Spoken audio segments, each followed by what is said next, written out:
Thank you everyone for joining and good afternoon. I know it's the middle of the afternoon, so appreciate you making the time. I am the Chief Operating Officer at IDfy. My name is Malcolm, and we'll do a full set of introductions of the team joining us today. Um, just reconfirming, rest of the panelists, you can hear me well. Super. Thank you, Hersh. So I think we are the context of today's webinar is we're already a little more than a month in of in some sense having to begin our journey on data privacy and data governance on the back of DPDP Act. And therefore, the idea is to almost do this in that context. And as we'll walk you through, the idea is to almost do this at a certain frequency as we take you through this journey that Ben will talk about. But the context of this webinar and Securys and Privy by IDfy coming together is we wanted to bring Securys's global experience and insights of having been there and done that. You could say so, and then we'll talk a little more of helping organizations comply with different data privacy regulations around the world. And IDfy and Privy by IDfy is sort of India understanding and track record of execution. The idea is to put the two together and bring you sort of perspectives from both of that. And therefore, the aim today, and like I said, it's a series of interactions we will do. But the aim for today, at least, was to do a little bit of a checkpoint on where we are and what might the first 90 days look like. That's what we'll try and do, and of course, demystify a few things along the way. So as we get into this, please keep questions coming. There's a question box. We will pick them up at various points in the discussion, but please do the questions coming, and we look forward to a fantastic interaction.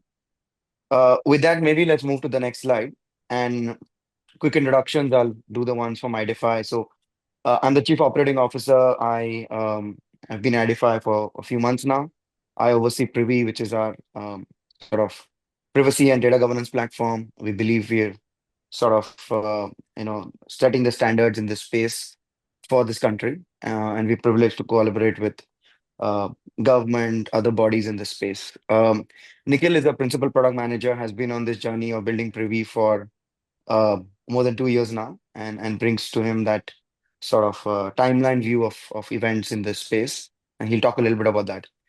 With that, over to you, Ben. Why don't you maybe go Thank next? you, Malcolm. So I'm Ben Rapp. I'm Group CEO at Securys. We are a global data protection, data governance, and cybersecurity consulting firm. You'll see a little bit more about us on the next slide. I look after the business globally.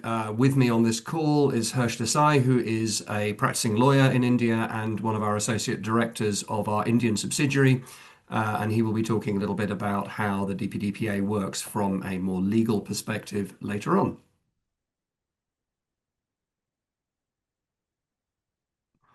Should we move on? So just talking a little bit more about Securys, we've been in the data protection space since 2014.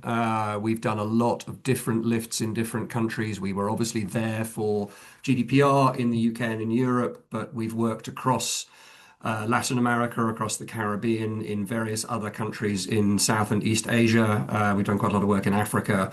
So I suppose the critical experience that we're bringing is having built scale programs globally in new privacy regimes repeatedly, and we have a good understanding of what's actually going to happen on the ground, which is often not quite what you might expect, and will be locally nuanced. And I think part of what we're bringing is that ability to have both a global perspective and very much a local expert team on the ground who will understand how this fits in an Indian context. We're going to talk about the roadmap to compliance that kind of fits with our experience of what you need to do to bring your organization into compliance across all of the areas that are affected. And I'll talk a little bit more about the breadth of that when we move on. We've opened now in Mumbai. We are going to expand across India, and we're very much committed to a long-term role in Indian DPDPA compliance. We're already working with a number of customers in India and with government, so we have our feet on the ground and our hands on getting these programs ready. Let me now hand over to Malcolm just to talk a little bit more about IDfy, and then we'll talk about how we see the compliance journey working in a DPDPA context. Yeah, thanks, Ben. So very quickly about IDfy. IDfy has been around for 14 years. We operate in the sort of what we call the trust stack space.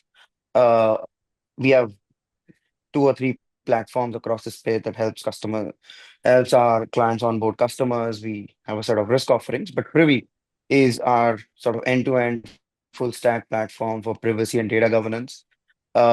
We have built that on the back of a deep understanding of what is personal data in India, on the back of our sort of other services and offerings with our customers. And we've been on this journey, like I mentioned earlier, for the last 2 years.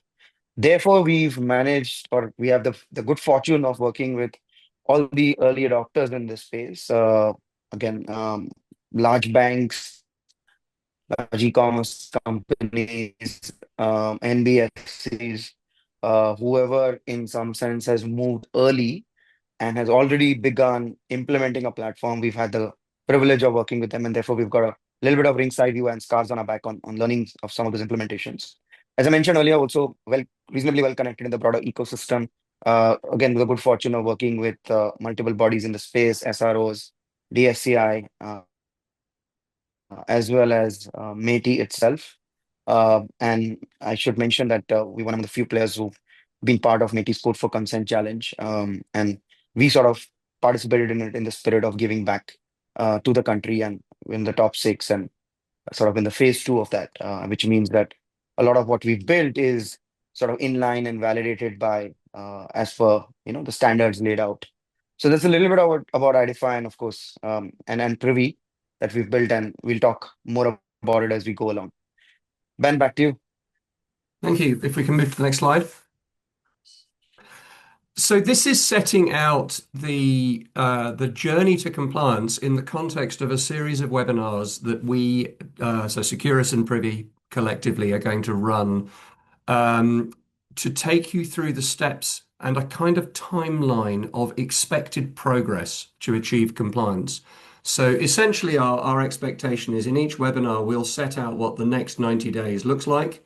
We'll then get to that 90-day period, look back and see what you should have done by now, and then talk about where you need to go next. The starting point here is understanding what DPDPA compliance actually means for your organization. And what I'm going to talk about a lot is why it's not just an IT problem. You don't fix it just by putting another system in. You need to think about this as being very distinct from a cybersecurity problem or cybersecurity challenge. In particular, you need to think about how it extends into operational change as well as, if you like, compliance paperwork. We'll talk in the March webinar around what foundations you need to have laid. So between now and March is your foundation building moment, where what you're really trying to do is to work out what you've got. So what your data looks like, what you do with it, why you do that, with whom you share it, all of the things that allow you to understand the scale and the scope of your compliance challenge. And then you need to think about how you're going to build what we call a privacy operating model around that. That will include implementing a GRC, it will include a series of organizational changes, it will include particularly setting up your governance layer. You then move into delivering that model so that you have your basic catalog, what we call your ROPA, your record of processing activity, in place. You've started your risk assessment process. You have some of your controls being put in. You're remediating some of the challenges where at the moment your processing is not compliant and making it compliant. In order to have that baseline, you need to have your GRC implemented. You have to have somewhere to keep all of this information and keep track of what you're doing. So this is really where the interface between what we do in designing, implementing, and delivering compliance fits with what IDfy and what Privy does in delivering the system you use to achieve that outcome. As we move through into September, you need to be thinking about, on the one hand, the privacy office, so the operational function that continues to deliver privacy and make sure that at a line level, so at an individual process level, you're doing the right things. But you also need to be looking hard at your supply chain, because sharing data is a big part of the compliance challenge, and you need to be understanding that everybody in your supply chain is also moving along the same journey. This is also the time to be looking at consent management from a systems or outsourced consent manager perspective. As you will know, the DPDPA has a timeline that in December of next year, the consent managers who are going to be separate entities are going to have registered. So by September, we should know who those people are going to be, and you should be in a good position to choose one. If you choose to outsource consent management, make a clear distinction in your minds now between a consent manager as a service provider and consent management as an activity that you might conduct internally and for which you will need a system. So there is a big distinction here. Different sectors will have different regulatory exposure to whether or not they can outsource consent management. By the time we get into December, a year from now, the program should broadly be in place. You should have your consent management under control. You should have your DPO in place so that that internal audit function is beginning to check that you're doing what you need to be doing. And you need to have your governance and reporting layer well underway and properly reporting upward so that you have evidence that you have been doing proper governance as you head towards the compliance deadline. By the time we get to March of 2027, we are very close to the May deadline for full DPDPA compliance. At this point, it's a good moment to have sorted out international data transfers. So one of the critical things that is a feature of all compliance programs is having appropriate controls over the movement of data between countries. This will both apply to any organization that has operations outside India, but also to all of your underlying systems that may be hosted or operated or administered from outside India. So think about your Microsoft stack, your Google stack, things like that. All of that will need to have had controls implemented. And then finally, when we get through to the June session, we'll be talking post DPDPA full compliance, and we're looking at ongoing KPIs. And if you think about this in the longer term, we've got an 18-month runway to get to compliance, and then you need to think about embedding compliance and probably another 18 months to really build out the program and properly have everything in place.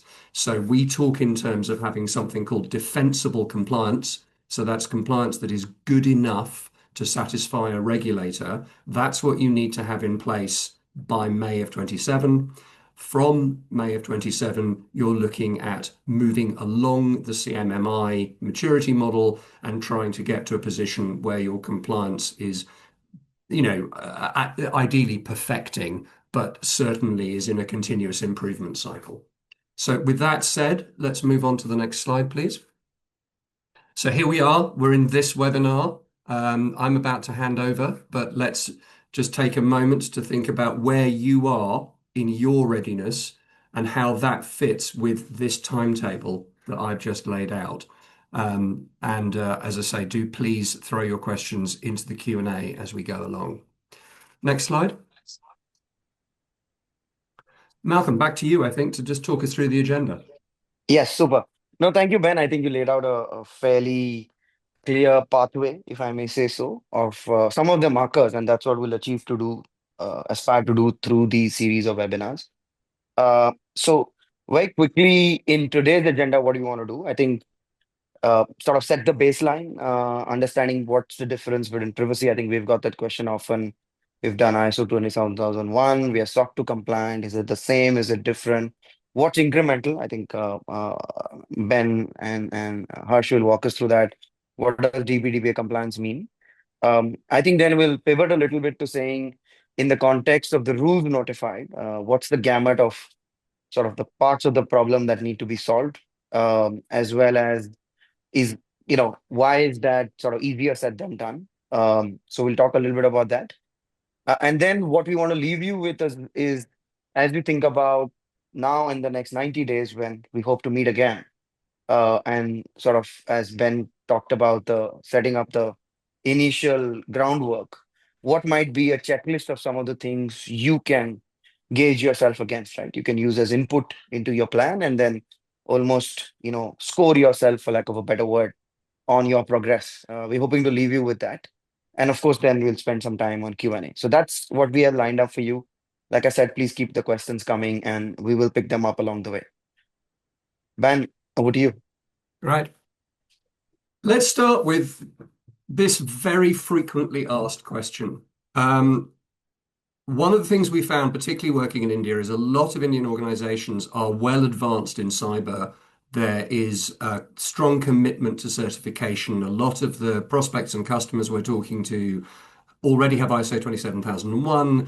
They have SOC 2. They have well evolved security operations centers and a strong cyber posture.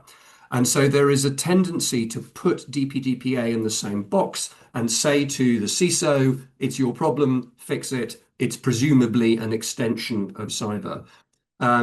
There are various ways of explaining why this is not the right answer. I'll start with something that we internally call the Jurassic Park question. So those of you who've seen that movie will remember Ian Malcolm saying, your scientists were so busy working out whether they could, they didn't think about whether they should. And that's the fundamental distinction. Cybersecurity is about keeping data secure from breach, whether that breach is an unauthorized access from the outside or it is a loss of data or a corruption. It is an absolutely crucial aspect of data protection. But the fundamental question in data protection is not, is the data safe? It is, should I be doing this processing at all? Or more accurately, on what basis do I think this processing is lawful? And that is an operational question, not an IT question. India is unusual in having made this a digital Personal Data Protection Act. So this does only apply to data processed digitally, but almost all data is processed digitally these days. So you need to think very hard about that distinction and to say, I may well be able to keep this data safe. I may well be absolutely certain that we won't be hacked, we won't get ransomware, we won't accidentally breach it. But that doesn't mean that the data you are processing was lawfully collected, is being lawfully processed, is being lawfully retained. That's where the data governance piece comes in. And that's why you need to do this ground up audit of all of your data processing, all of your personal data processing, and most data that is processed by most organizations most of the time ends up being personal data. It's data about people, customers, employees, suppliers, other stakeholders. It's a very wide ambit. And you need to think for each individual piece of processing that you do, each individual field, why have I got this? Do I need it? Can I prove that I need it? What's my basis for processing it? How long am I going to keep it? How am I going to get rid of it when I'm not going to keep it anymore? Where am I sending it and with whom am I sharing it? And all of that is an operational question for the whole business. It's not something that you can expect IT to address on their own. So the point I'm making here is that data protection is a organization-wide continuum that absolutely includes cybersecurity as a requirement. Cybersecurity is necessary, but not sufficient. You must also look at this much wider operational and legal question. And with that, let's move on to the next slide.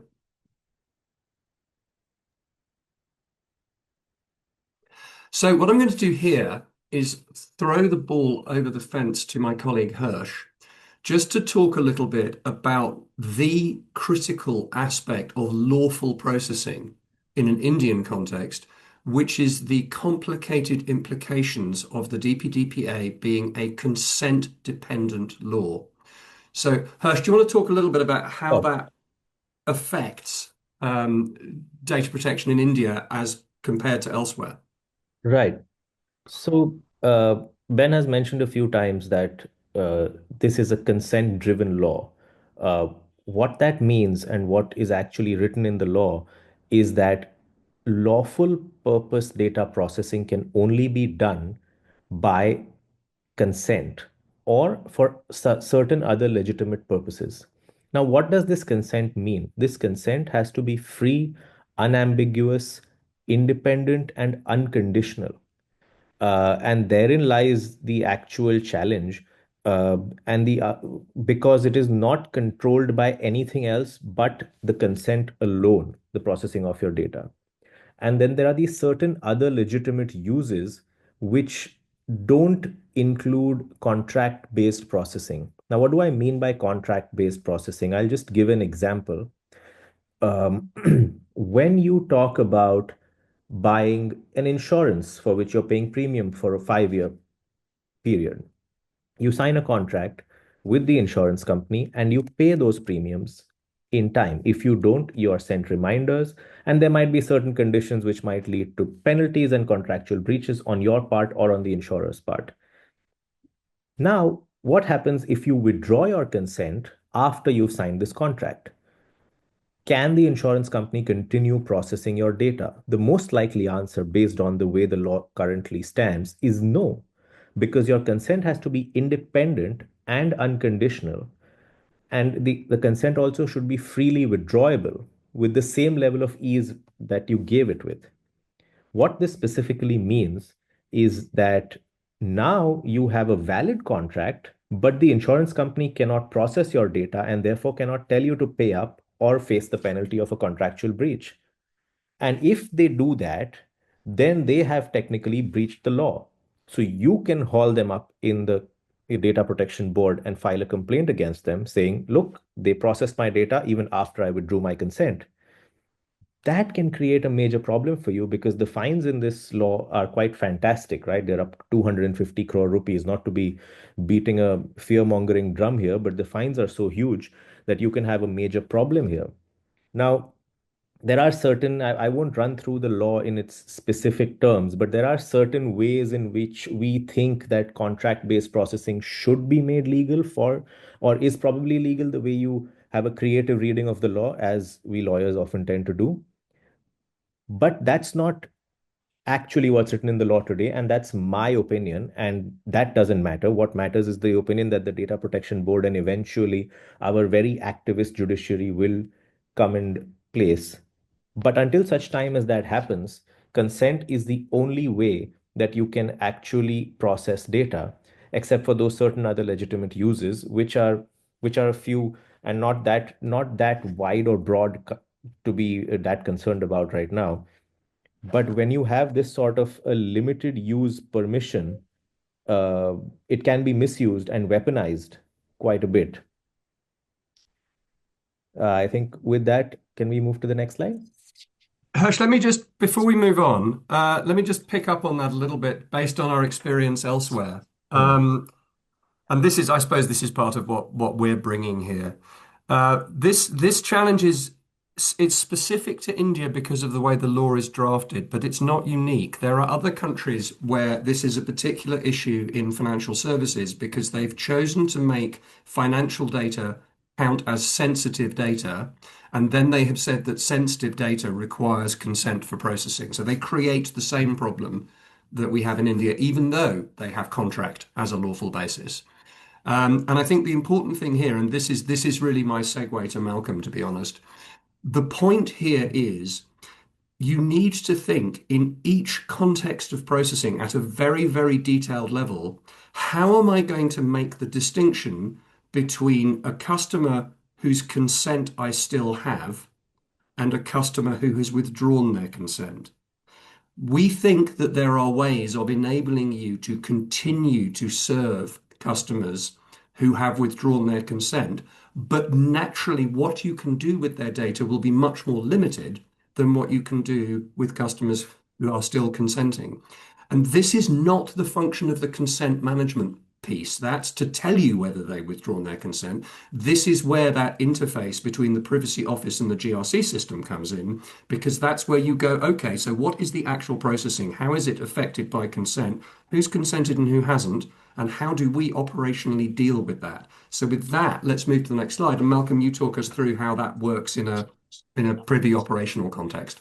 Yeah, no, thank you, Ben and Harsh. I think the next couple of slides, what we'll try and do is lay out, given what Ben and Hersh described as the context of where we are, what are the implications in terms of the different parts of this puzzle that need to get solved, right? Ben talked about the business continuum. I think this is a version of it. I'll quickly take you through that. I think one is, as you see on the extreme left, is understanding all these touch points, right? What touch points, which journeys, what am I really collecting? I know Ben talked about the distinction between cybersecurity and privacy. I think the notion of what am I really collecting? Do I have consent for it? Do we need it? All of that. I think the second part of this is the consent itself, which is capturing that consent. And that's where we have built this notion of, in some sense, revocable and non-revocable consent. Non-revocable consent is something you need to avail that product and service. So, for example, you need to consent. Aadhaar card might be the personal data I have. You need to consent to me using it because you need to operate a bank account and I need it by regulation. Whereas a telephone number may be mandatory for reaching out to you, and therefore I'm not able to revoke that, but I could perhaps revoke the marketing campaigns on it. So I think the understanding of how do you tie back consent with regulatory and legal requirements, how do you make certain data points and purposes or data points and purpose combinations as revocable versus non-revocable, tying that back to sectoral regulations, you know, other external regulations, needs of other actors in this ecosystem. So that's everything to do with consent, as well as the ability for data principals to view, to see, manage, nominate, revoke. So that's the piece around consent. I think if you go ahead, I think again Ben talked about it, the ability to understand where does data lie. If hypothetically consent is revoked, where do you go and complete the downstream actions, understanding lineage, and then not just that, but if it were flowing to third parties, which are those third parties? How do you govern them? How do you build this notion of a trusted network? As well as what kind of oversight do you provide on them? It's not enough to tighten contracts or just not sufficient. With a certain subset of these, you need to have real oversight. And then there's the question of ongoing compliance, the audits, the data protection impact assessment. So in a nutshell, is the sort of the exam question paper of everything that needs to get done to eventually over the next 18 months and all the parts of the jigsaw. Now, having known that, if we go to the next slide, I think we now know to a certain extent what needs to happen, right? We know that, as we just said, rules of business have changed. This is a priority. We know the different parts of this jigsaw that need to get done. The challenge is, as Ben said, I think more often than not, we see, hey, this notion that, hey, let's give it to X, typically the CISO or that part of the organization, and it then sort of the belief is it will solve itself. Whereas the challenge, as you just saw, this entire problem straddles consent, which is intimately linked to business processes, user experience. It straddles data and where data is stored, which is usually under the purview of the data teams, the analytics teams. It straddles, third party risk and interfacing with third parties.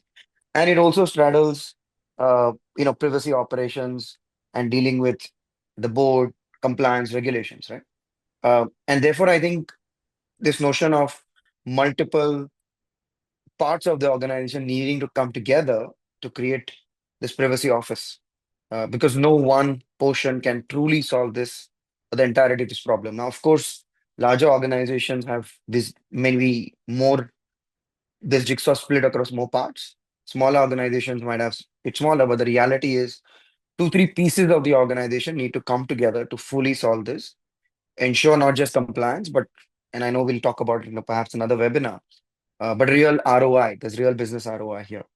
And therefore, what we believe is to do this for something that straddles multiple different parts of an organization and needs all these pieces to come together. You need what we believe is an enterprise control tower, which we've built with Privy. And of course, we can have a separate chat to that. What that allows you to do is ensure visibility and accountability, who needs to do what, when consent comes in, if there's a data deletion request that goes to someone else, if a third-party risk assessment is to get triggered, that's someone else's job, and so on and so forth.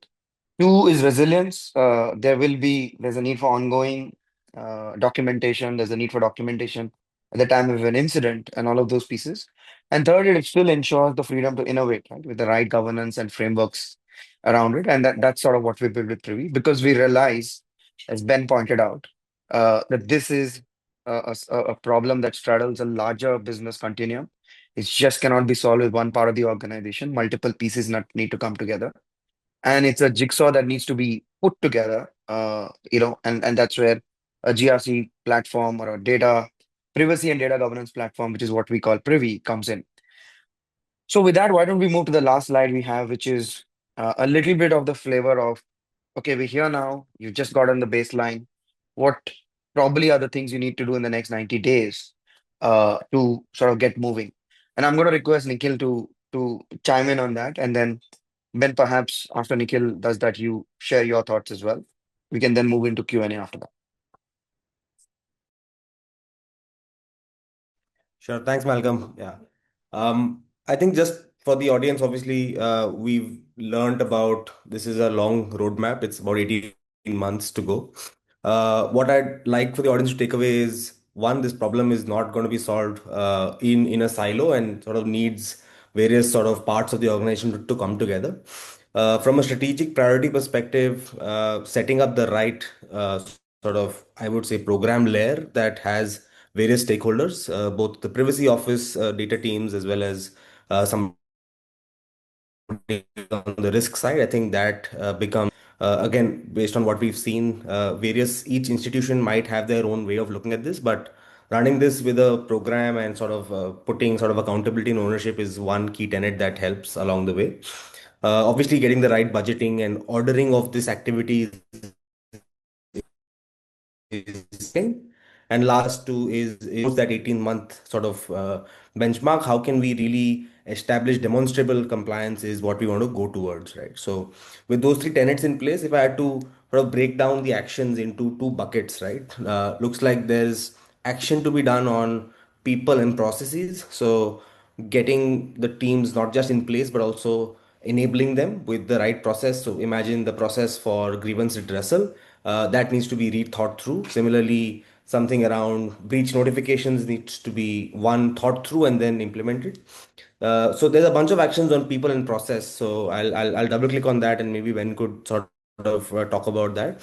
But at least as you rejig your people and your process, there's technology that can really help, right? And help you not just speed this up, but help you do, I would say, two sorts of signalings, right? One, to your customer base to say that you really take this DPDPA problem seriously and therefore move towards doing some quick wins, right? And these wins could be having a key banner in place, which seems to be a quick sort of win that you could achieve, right? Similarly, you could look at starting to think about embedding what the privacy notice should look like for a particular digital journey, right? That seems to be simpler than looking at the complications of digital and completely physical interactions that you may be thinking about, right?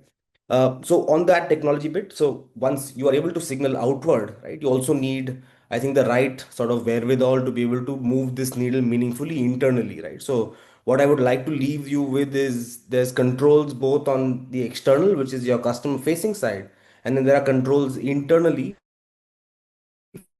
able to get the right buy-ins, right? Right leadership to the right board, right? Those two dimensions I would keep in mind. And if I were to then come back and say, hey, it's been 90 days now, I think today we are somewhat 30 plus days already in. Hopefully, when we come back in about 90 days, we will one have a very clear charted out sort of path to a privacy program. We would have prioritized what we want to do now versus later. We might have some things to show for. Like I said, a cookie banner in place is great. Having a sort of an inventory of third parties or data processors, right? Who you want to then control, right? It could be a great sort of another KPI for us to look at. And then, as you build consent layer, the records of processing activities, right, is a critical sort of piece. Hopefully, we will cover this in our next webinar to say how do you really build this out, not just as an Excel sheet, but actually codify this into your systems and your processes so that you are future-proof in compliance and actually can really sort of extract value from this privacy program. Right? And lastly, just looking at as you roll this out within the ecosystem, you want to ensure that there is minimal sort of friction to one, your customer, and two, as well as to your internal BAU operations, right? And that is based on experience, seems to be sort of the, I would say, the golden month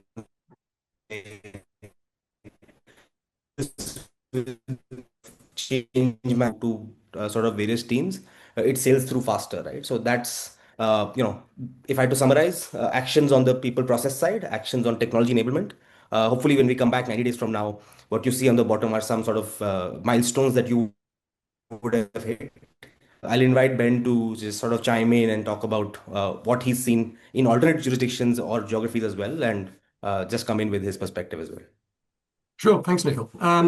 Yeah, I think that's exactly right, and I think the reality is that this is multiple parallel work streams.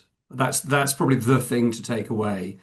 DPDPA is and in fact, data protection in general is a jigsaw puzzle. It's not a single problem. And the way you've laid this out in kind of actually three work streams is as good a way to think about it as any. There is a top-down piece, a strategic piece, which is a combination of getting appropriate allocation of ownership, as you say, so understanding how the responsibility for data governance sits in the organization and making sure that it's properly discussed at the top level. Part of the evidencing of compliance is showing that the right data governance questions and the right data governance KPIs are bubbling to the top of the organization. And that's a key feature of data protection globally, that regulators want to see that data protection is being considered at board level and there is board level oversight of the data protection program. So that's part one. That will also drive high level policies and big questions about what isn't appropriate for the organization to do. Think about AI as a current and exciting area of development. You need to have some policies around what you are and aren't willing to do with AI, what risks you will and won't take. There is a degree of risk acceptance and risk appetite, and also desire for risk control. Then in the people and process side, there is a bottom-up piece, which is this mapping of your operation. And one of the things that we say to customers, I mean, we've been doing this a long time now, is don't overlook the deep organizational value of this record of processing activity. One of the dangers with data protection is it's seen as a boring compliance activity that you park over somewhere in a silo and you let somebody get on with. What that will do, apart from probably condemning your program to failure, is waste an opportunity. Because if you think about the building blocks from the bottom up of data protection, you have this very detailed record of all of the processing that you do, where you get the data, where you keep the data, who has access to the data, what they're doing with the data, why they're doing it, where they're sending it, with whom they're sharing it. This is a map of your organization. You can learn an enormous amount about how your organization works and where there are opportunities for efficiency, where there are opportunities to turn your data into a proper asset and actually benefit from it that arise from that understanding. By the same token, getting a map of everybody with whom you share data is at least a partial map of your entire supply chain. And having that supply chain mapping allows you to look at supply chain risk. It allows you also to look at supply chain efficiency and at financial opportunities within that supply chain. And we find quite commonly that organizations with whom we engage don't have that supply chain map. They don't have the data map and they don't have the supply chain map. And those two things are actually of organizational value, not just compliance value. And then finally, on the technology side, there will be a number of different technological solutions that you'll need to put in place. I'm hesitating to say systems because it might be one system, but there are a number of different aspects to that. There is the internal piece that Nikhil was talking about at the end, the internal controls. So that's your GRC system. That's your ability to both demonstrate to a regulator or an auditor that you have the controls in place, but also to actually make this information available to the right people and be able to leverage it.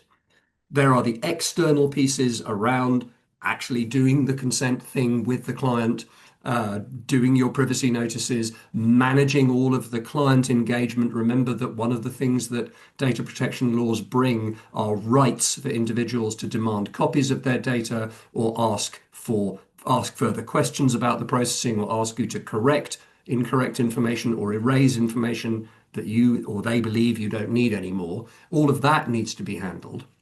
And then you have things like cookie banners, and you have technological controls over exchanging data, secure data exchange platforms, things like that. So there are a lot of moving parts to this. And I think the really important thing is to get these three work streams running in parallel and supporting and synergizing with each other.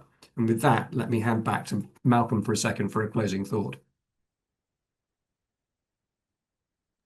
No, I think nothing else, Ben. I think, like I said, we wanted to give you something to work with. Almost think of it as like a little bit of a checklist, and we'll share some of this post the call as well with a few attendees. But we hope you can work off this and think of this as something you can measure yourself against by the time we meet again. Yeah, I think with that we can wrap up and move to Q&A. So Ben, I think maybe I'll request you to get us going on some of the questions, and then we'll take audience questions as well.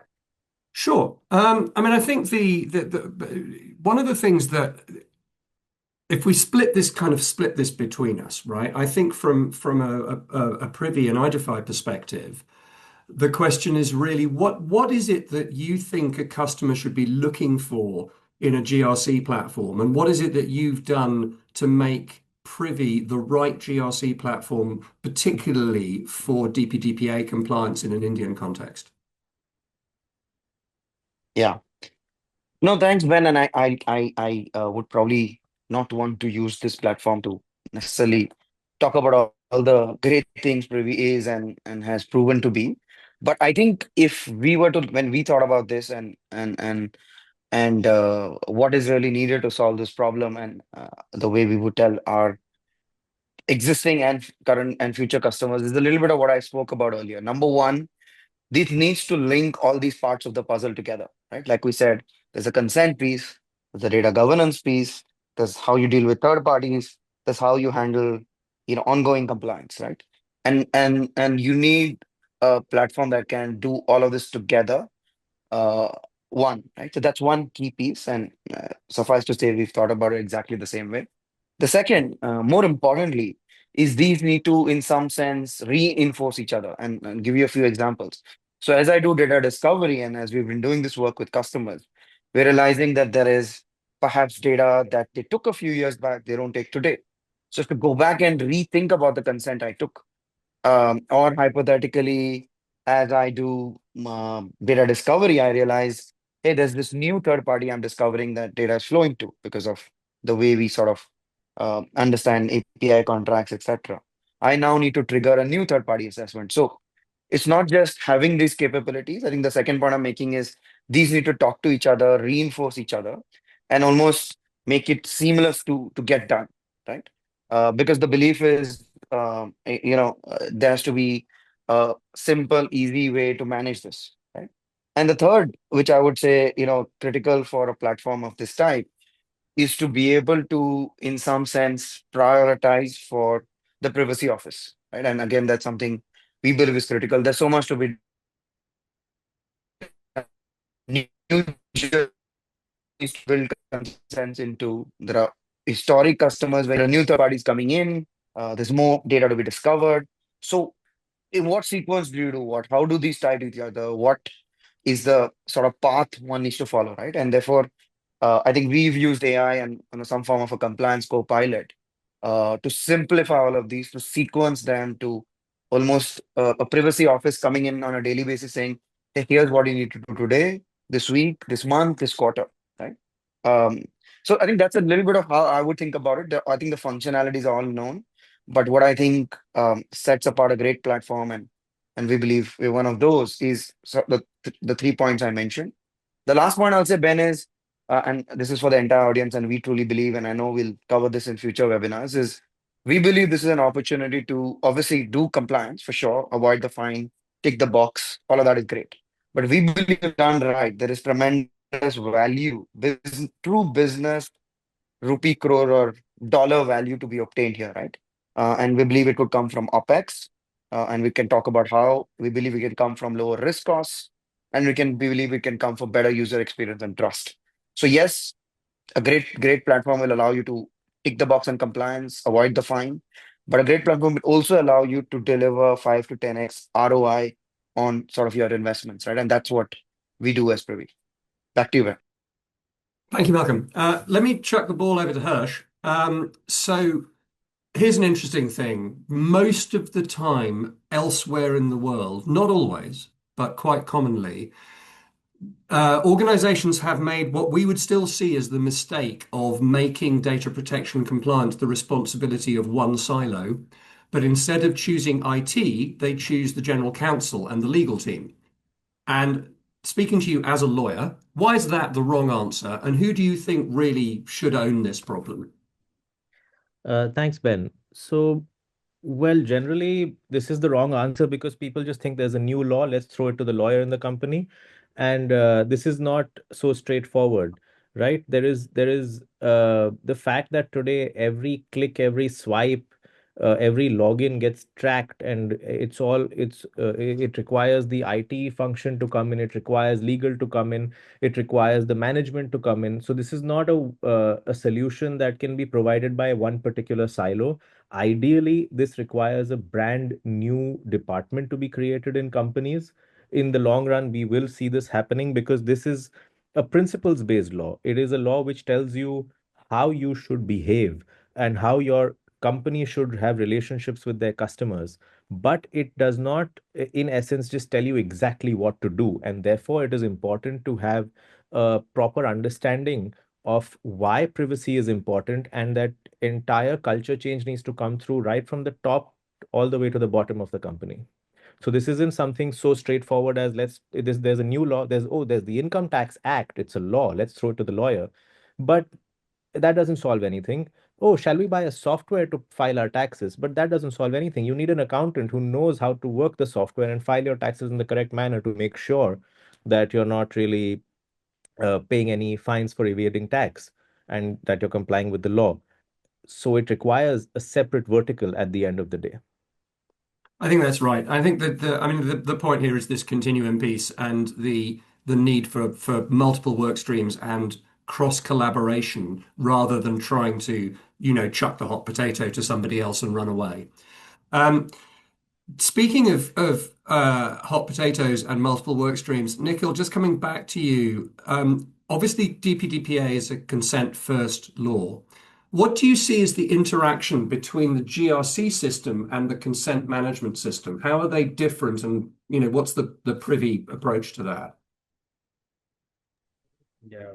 Thanks, Ben. I think generally the misconception is that all you need is just solve for consent using some technology, and that should help you sort of cross the barrier and say you're compliant. But clearly, in the way that we see this, there seems to be three pillars that you need to work on. One, consent across your existing and new sort of data principle base, across various touch points, across your website, apps, physical use cases. That's in sort of one pillar that needs to be looked at. There's also, as you sort of interface with them and ask for their rights, looks like you need to dip into what data you might be sitting on, right? So there's a second pillar of data governance, which is uncovering what you might be sitting on, putting the right controls in place. And therefore, these two pillars actually sort of speak to each other. And there seems to be a third pillar that emerges, which at least we like to call continuous compliance and risk management, right? Which has a bunch of levers around how do you do the right DPIA or trigger it, right, automatically? How do you manage third-party risk?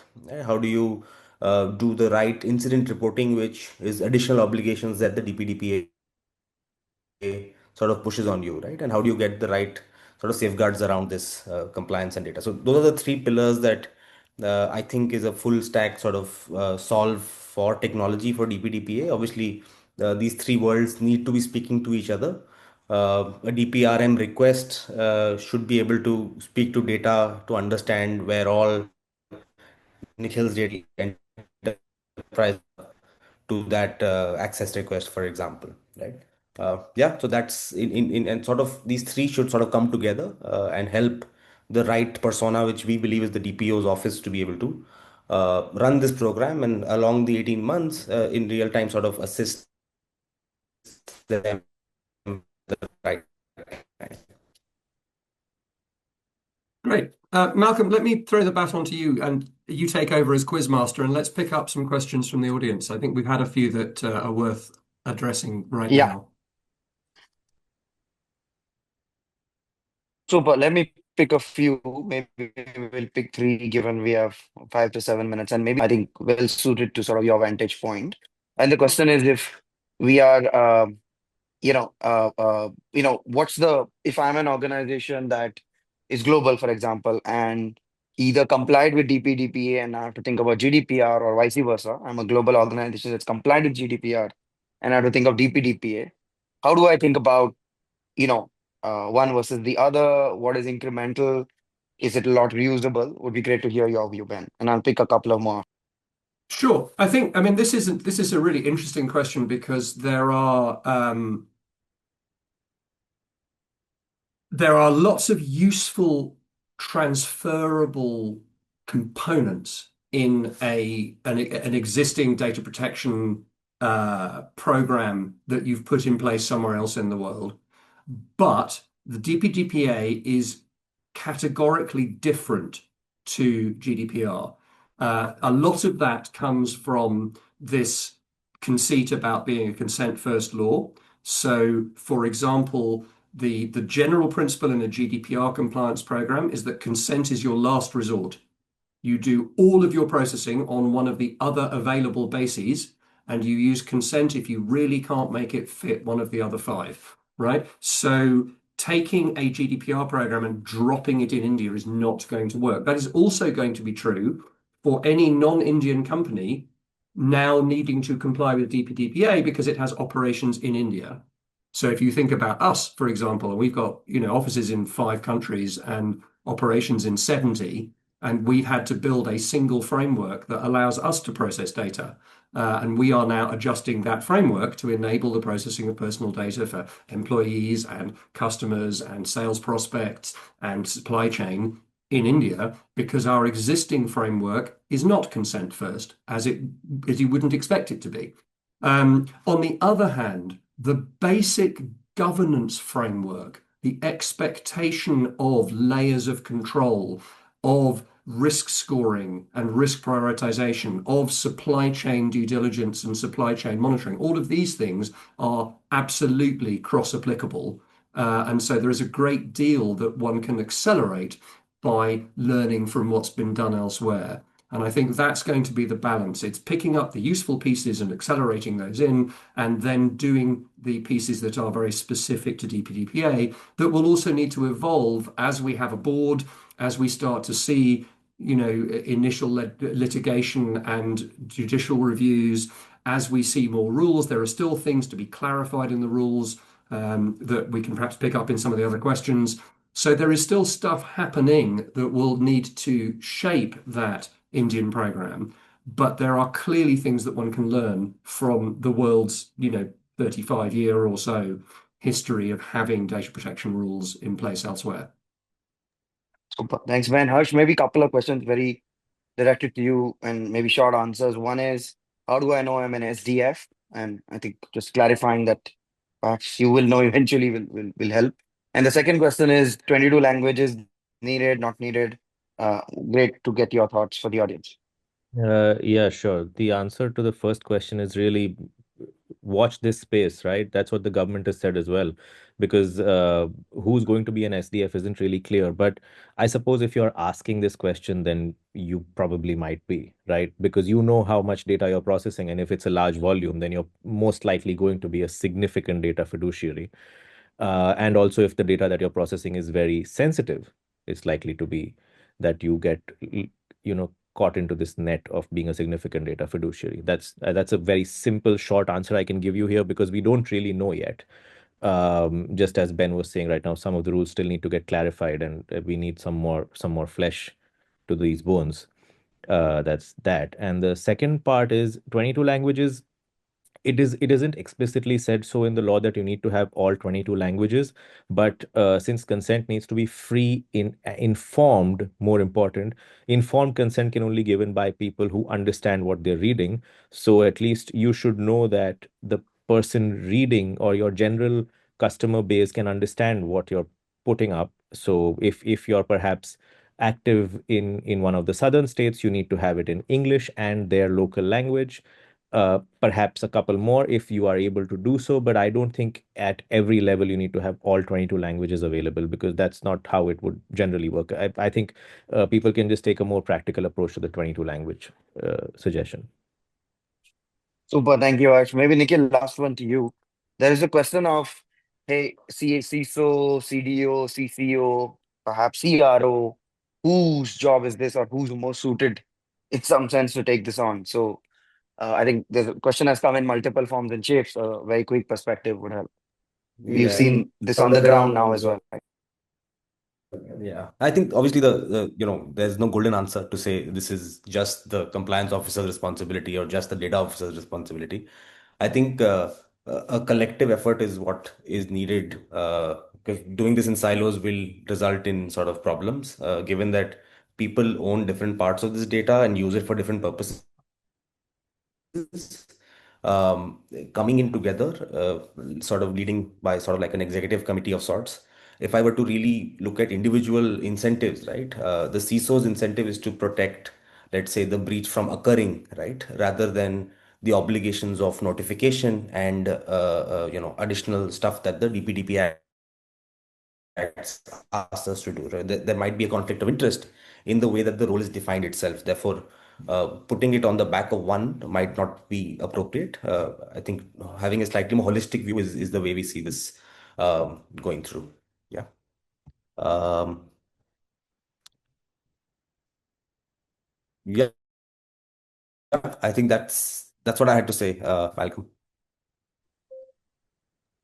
Super. I think with that, we will um, just give us a second.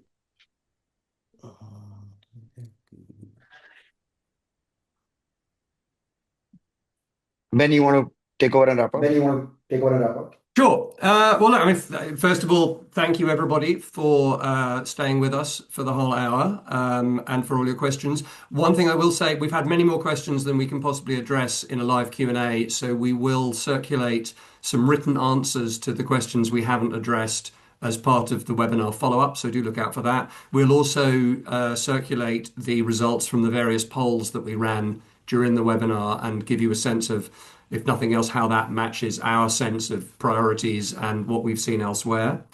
I'd like to thank Malcolm for joining with us on this, and IDfy for hosting this. That's very kind of you.